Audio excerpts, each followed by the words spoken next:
বাংলাদেশের টাঙ্গাইল জেলার মধুপুরগড়ের এক হাসপাতালের ভিতর লুঙ্গি আর সালোয়ার কামিজ পরা দুজন বিদেশি ডাক্তার। তারা আর কেউ নন, আমেরিকার ডাক্তার জেসন ও তার স্ত্রী ডাক্তার ম্যারিলোনি, যাদের জীবনের রুটিন হতে পারত বিলাসী শহরের চৌচালা বাড়ি, ঝকঝকে হাসপাতাল, লাখ ডলারের ক্লিনিক কিংবা বিদেশি নাগরিকদের জন্য উন্নত চিকিৎসা ব্যবস্থা। কিন্তু না, তারা বেছে নিয়েছেন টাঙ্গাইলের টিনের ঘর, যেখানে বৃষ্টি হলে টুপটাপ শব্দ হয়, বিদ্যুৎ গেলে কপির আলো চলে রাত, আর রোগীদের দলে হাসপাতালে থাকে গ্রামের দরিদ্র শিশুরা, গর্ভবতী নারী কিংবা বৃদ্ধ কৃষক। এই হাসপাতালটির সূচনা কিন্তু আরো এক বিস্ময়কর অধ্যায়ের হাত ধরে। নিউজিল্যান্ডের চিকিৎসক এড্রিক বেকার 1983 সালে বাংলাদেশে আসেন মানব সেবার উদ্দেশ্যে। নিজের সারা জীবন বিলিয়ে দেন এই গ্রামের মানুষের জন্য। চিরকুমারী ডাক্তার কখনো বিয়ে করেননি, সন্তান হয়নি, কিন্তু হাজার হাজার গ্রামবাসীকে সুস্থ জীবন দিয়ে গেছেন। তার মৃত্যুর পর 2015 সালে হাসপাতালটি বন্ধ হয়ে যায়। এরপর 2018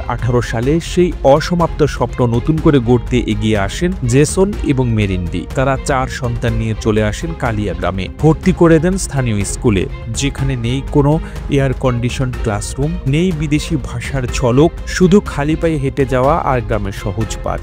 একেবারে আমাদের মতো। ডাক্তার ভাই আর ডাক্তার বেবি নামে ডাকেন সবাই। এই ডাক্তার দম্পতির কাছে চিকিৎসা শুধু পেশা না, এটা একটা আত্মা, তাদের সাধনা।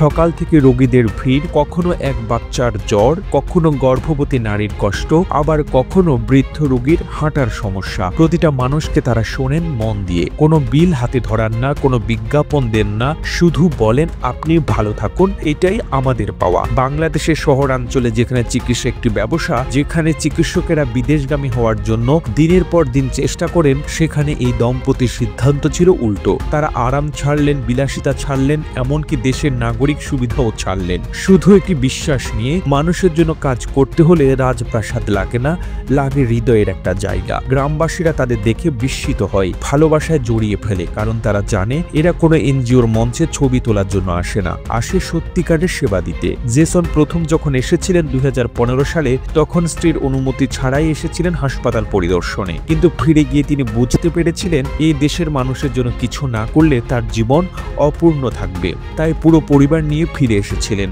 আর এবার শুধু নিজে না, সঙ্গে করে নিয়ে এসেছিলেন ভালোবাসার শক্তি, আত্মত্যাগের গল্প এবং মানবিকতা নিয়ে সাজানো এক বিপ্লব। এই দম্পতির গল্প শুধু একটি মানব সেবার গল্প নয়, এটি একটি আদর্শ, একটি আয়না, যেখানে বাংলাদেশের প্রতিটি তরুণ চিকিৎসক দেখতে পারেন কিভাবে একজন ডাক্তার হয়ে ওঠে মানুষের জন্য আশীর্বাদ। এরা প্রমাণ করে দিয়েছেন আমেরিকার নাগরিক হয়েও কেউ হতে পারেন বাংলাদেশের প্রকৃত সন্তান। প্রতিবেদনটি তৈরিতে তথ্য ও উপাত্তের সাহায্য নেওয়া হয়েছে দূরবীন নিউজ নামক ফেসবুক পেজ থেকে। আর এতক্ষণ আপনারা সঙ্গে ছিলেন বিশ্ব বাংলার। সেই সঙ্গে আপনি বাংলাদেশের কোন জেলা থেকে এই ভিডিওটি দেখছেন আমাদের কমেন্ট করে জানান। আমরা পরবর্তী ভিডিওতে আপনাকে ধন্যবাদ জানাতে ভুলব না। এতক্ষণ বিশ্ব বাংলার সাথে থাকার জন্য অসংখ্য ধন্যবাদ।